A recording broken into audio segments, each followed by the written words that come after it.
Welcome to Core Essentials.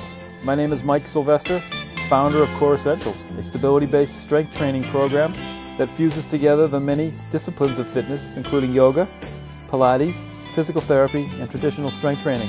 The concept is simple. Build a stable base before you build muscle. The benefits are numerous: injury prevention, improved balance, and core stability, agility, cardiovascular endurance, muscular definition, and stabilization that allows flexibility, and strength that has a purpose, all in just 30 minutes. Welcome to Core Essentials. Today, we are offering one of the best lower body exercise programs that has ever been devised. Let's face it, women want to shape their butt, hips, and thighs in the least amount of time. This program is the answer. The person that designed this program is here today, and the host of this program, Mike Sylvester. Welcome, Mike. Welcome, Diane, and I really appreciate you actually doing the show today. It's a pleasure to have someone else hosting, and it feels kind of like this weird role reversal we got going on here. But yeah, I can tell you a little bit about the program before we start. Okay. A lot of people say, what is so unique about this program? And before I get into that, I'll tell the listening audience that I started this mission in 1991, and I had people, actually I think it was 93, because I know it was after my father died. Okay. And I was working at Wayside, Raccoon Swim Club, and I think you were working out there at the time. Probably, been there for years. And so I had people coming to me all the time. I was a personal trainer there, and they were asking me, all the women, how do I firm and tone and, sculpt my hips, butt, and thighs? And I had this program in the back of my mind. I've been working on it because I was just graduating from UMass Boston for my exercise physiology degree. And so I had everything fresh in my mind, and I said, I got this great program, and maybe I could do a lecture. So I talked to my boss at the time, and we'll say her name. I think it's okay, Karen Neal. Karen Neal. Give Hi, her a little Karen plug. Neal. Hi, Karen Neal. And I asked her if I could do a lecture on this very topic, and she said, "Fine. What are you gonna call it?" And I said, "Getting to the bottom of it." And so what I did was I had a lecture, and we had about, I think, 10, 15 people that showed up, and it was a success. I have it based on a certain sequence that you do the exercises. I borrowed it from the bodybuilders, pre-exhaust. So the cat is out of the bag now. And so it relies on this special sequence, which makes it kind of unique, because a lot of people in the gym, a lot of the women, they just go in and exercise randomly on their hips, butt, and thighs without any specific sequence or mentality of what the order is. So did that. That's what made it unique. Then I said to myself, maybe I could build a book around this thing, because the hardest thing for me anyway is to sort of get something started. Right. And then I had like 20 pages of an exercise book already done, and I says, hey, I'll build chapters around this exercise handout. So I had a chapter on the psychological aspects of weight loss. I had a nutrition chapter. Which has sample menus in it. Nice. For different caloric values, and I teach the individual how to actually design their own diet in the appendix. And then I have the physiology of diet and exercise, and it was like I said, it was really fresh in my mind after I graduated. I said, I'm going to put this together. So then it turned into a 150-page booklet, and this is what we see in front of us here. Okay. And some people ask, well, what is the psychological aspects of weight loss? What is that about? Well, I'll do two things. I'll read something out of the book, and then I will actually, I want to talk about something right now about a certain situation which kind of sort of led me to write this chapter. This woman was in this weight management program that I was partnered up with Weight Watchers at the time. We had it was a 12-week program, and I was working at the hospital at the time at the Metro-West Medical Center, and this woman wasn't losing any weight. It was like 6 weeks. I'm sitting down with her, and I said, you know, I'll make up a name. I'll say Diane.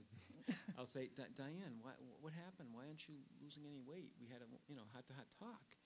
And she said, I just don't have any discipline. And I said, no discipline. Do you work every day? And she says, yep. I go, you get up every morning? She 6 o'clock every morning. And I go, it sounds like you have discipline, but maybe not directed toward this weight loss goal. Mm. And then we talked, we danced around the issue for about maybe 5-10 minutes, and then finally she said, you know what the real reason is, Mike? And I said, I'd love to know. She says, you gotta promise me you won't tell anybody. No one knows who this person is. So she said to me, I'm afraid if I lose the weight, I'm gonna be too attractive and I'm gonna leave my husband. Wow. And that was like a wake-up call. So that was kind of an eye-opener. But then there was a, if I have to take my book, there's a chapter, like I said, on the weight psychological aspect. This book was written for women. I'm just going to read a little bit here.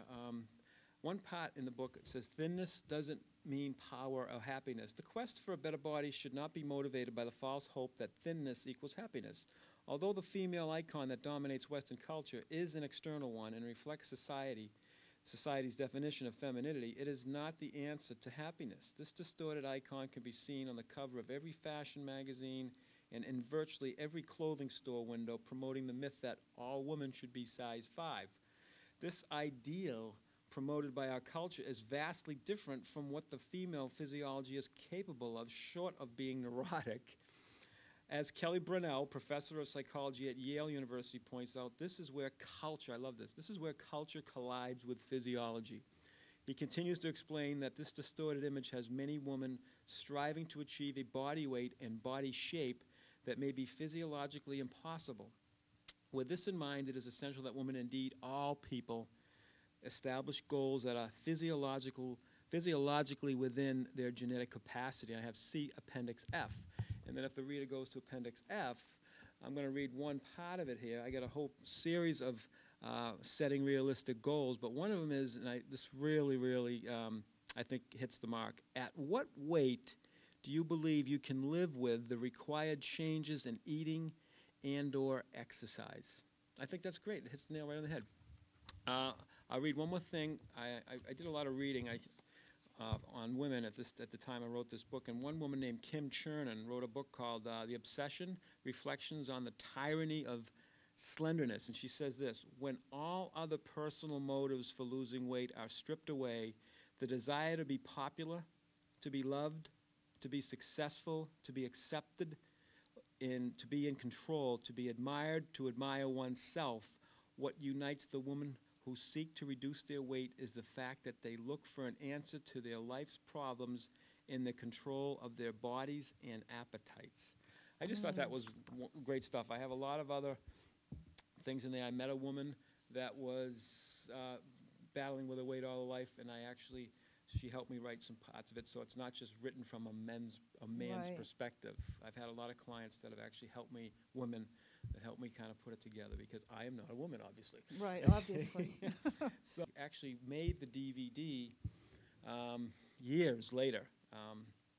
I thought it would be necessary, and I learned a little bit more since after writing the book in '90. I finished, I think, in maybe 2000. But around 2000, 2001, we were coming out with a lot of the functional exercises and the postural stuff that challenges your posture. So I have on the advanced program in here, which I'll get into in a second. I'll show the audience a little bit of a clip of the DVD, and I'll explain how to navigate, because not everybody is DVD savvy.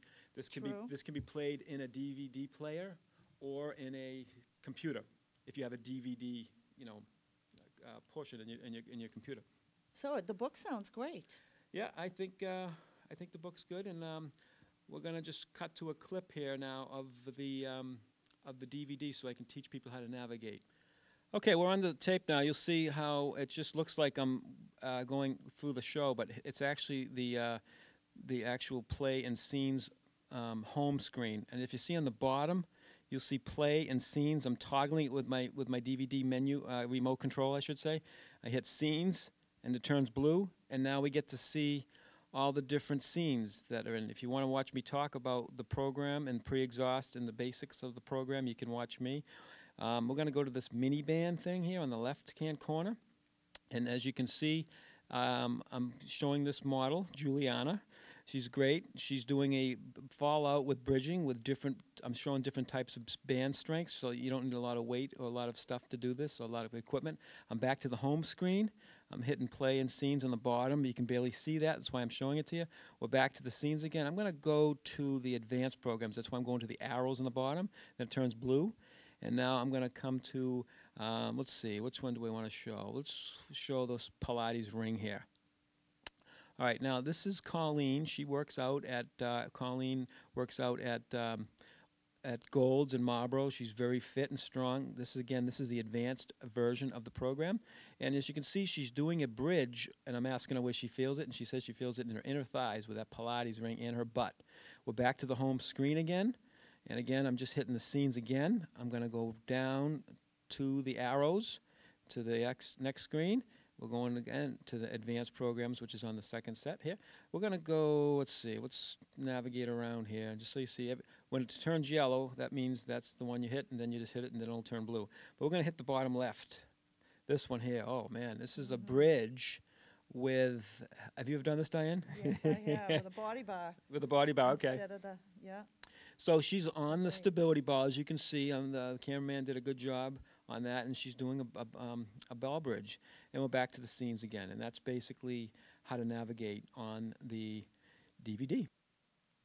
Okay, Mike, this program sounds really great, and I'm kind of excited yet a little skeptical because There's a lot of skeptics out there. yeah, I've been exercising for countless years, and I would like to see, and I'm so curious, so that I've gotten into my exercise clothes just to see what Michael can show me that I have not already done.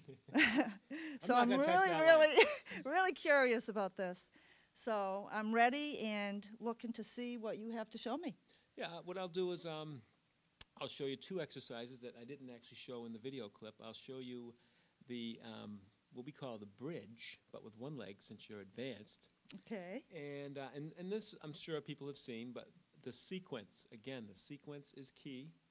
And then I'll have you do this kind of a weird named exercise called the Dippin Bird. Ooh, Not the dead bird. People call it the dead bird. Or the it's dead not a bug. Dead bug, yeah. I've never seen a dead bug move, though. But that's what I say every time. I got a bone to pick with those physical Yeah. therapists. I call it a dying bug. I say that. That's what I say in class when we're doing the dying bug or the dying dead bug. So yeah, I'll show you on tap. We'll do the, first we'll burn that butt out by doing All right. we call the cook bridge with your leg up. And then we'll do the same leg with a Dippin Bird. Wonderful. You ready for it? I am. Okay, we're back. We're going to be doing two exercises that are from the video, the DVD, I should say. And before we do that, though, I just wanted to explain to the listening audience, again, the sequence is key. I'm going to be doing a one-leg bridge in a few seconds. Before, I want to explain some things first, though. But we'll do the bridge first with one leg, and then we'll do that same leg with the Dippin Bird, and then we'll come back and do the other leg on the bridge, and then we'll go on to the Dippin Bird. But for time purposes, we're only going to do the right leg. Okay? Before we do that, though, a lot of people get confused with hip extension, pivoting from their hip versus pivoting from their lower back, their lumbar spine.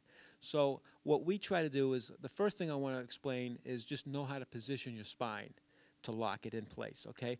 And we're going to do is the posterior pelvic tilt that she's going to show you as she's pushing her low back into the floor or into the mat. And then an anterior tilt, which is like coming into an arch position. You're driving a truck through there.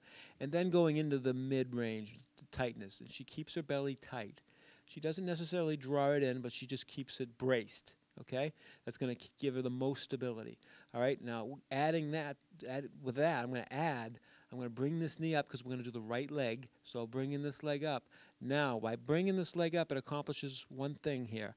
It keeps her lower back locked out of place. So now it's only coming from the hip when she lifts her hips up.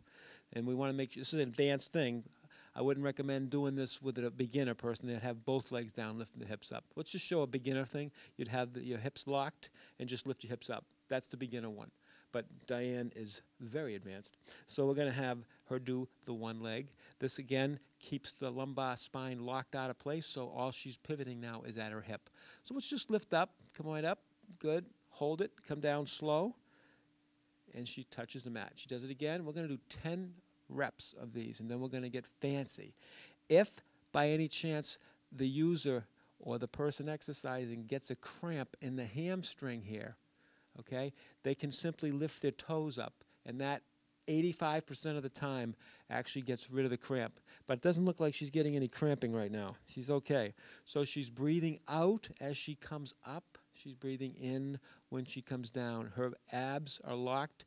Her abs are tight, I should say. Her hip, her lower back is locked by virtue of her knee being up. If you want to get really, really anal,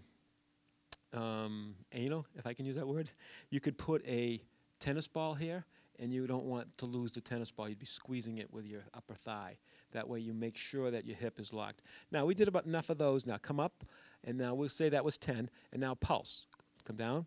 1, 2, 3, 4, and 5. And come down. And we're going to do that again. Come up. 1. Keep that knee up high. 3, 4, 5. There's 2. So that would be 12 reps because we did 10 already. 1, 2, 3, 4, 5. Where are you feeling that? Hamstring and glute a little bit. Okay, so now we're going to lift up the toe, and let's see what you feel like now. Come up. 1, 2, 3, 4, 5, and down all the way again. Let's do it again. Dig that heel into the ground. 1, 2, 3, 4, 5. You feeling more glute now? Oh, definitely. So I just wanted to show that to the audience that's a small little thing, but it's a big, big change in what she's feeling. So she's getting her glute. We're going to do one more. Come on. Now we're trying to burn those glutes out for the next exercise. So 3, 4, 5. Personal trainers can't count. Okay, come on, way up.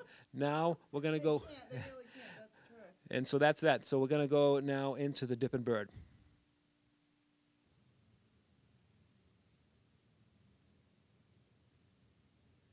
Okay, we're up to the Dippin Bird. She just finished the bridge on one leg. She did it on her right leg. As you can see, this is her leg she's working, her right leg still. And then we go back and do the bridge on the left side and come back and do the Dippin Bird with the left foot in the front. But right now we're working the right leg. The weight is being distributed on the heel. There's 2 ways you can do the Dippin Bird. You can do a Dippin Bird, we call it an RDL, or Romanian deadlift, which I'm going to do right now. We're going to be pivoting only from the hip. The knee stays locked at about 5 to 10 degrees, and we're just pivoting at the hip. There's a squat version, but I'm not going to show that today. It's in the video, though. Okay, so let's do the Dippin Bird. She's coming down. As you can see, she's letting her arms straighten out, and then she comes back up. She's got very little weight on her back foot. She's advanced. In the beginning, you might want to have the foot down, the heel down, and have maybe like a 60-40 weight ratio between her right and left. But right now, she's probably around 90-10 maybe. So she's really advanced. Again, you'd work up to this. But this is in the advanced program. So she's coming down. She's straightening her arms out. Her back is straight. She's not rounding her spine, coming back up. Her knee is staying in one position. I'm going to just have her bring her foot just a little closer in, good, and just come down. The ball is acting like a driver. It's just driving her into the position where we want to go. And we're trying to keep that ball kind of close to her shins as she's coming down. Because if the heavier the ball, you don't want it to be too far away from your body. And she's got amazing flexibility in her hamstrings, so that's why she's able to come down. But a beginner might want to come down only come down here, straighten your arms, and then just come down just about here, and then come back up.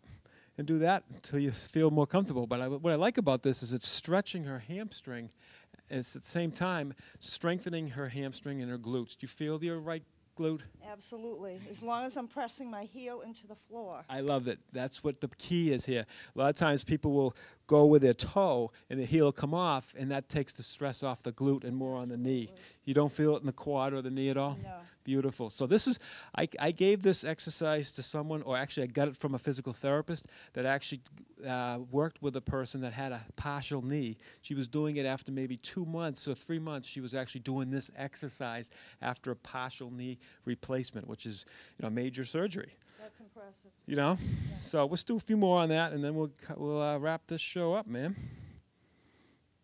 And that's the Dippin Bird. And again, a beginner would maybe have a little bit more weight on the back leg. But again, the key checkpoints here is that you want the weight on the heel of the planted foot, which is the right foot. And then we're not going to do the squat today. We're only going to do the deadlift version. Squat is actually in the video or the DVD. And you feeling that glute? Absolutely.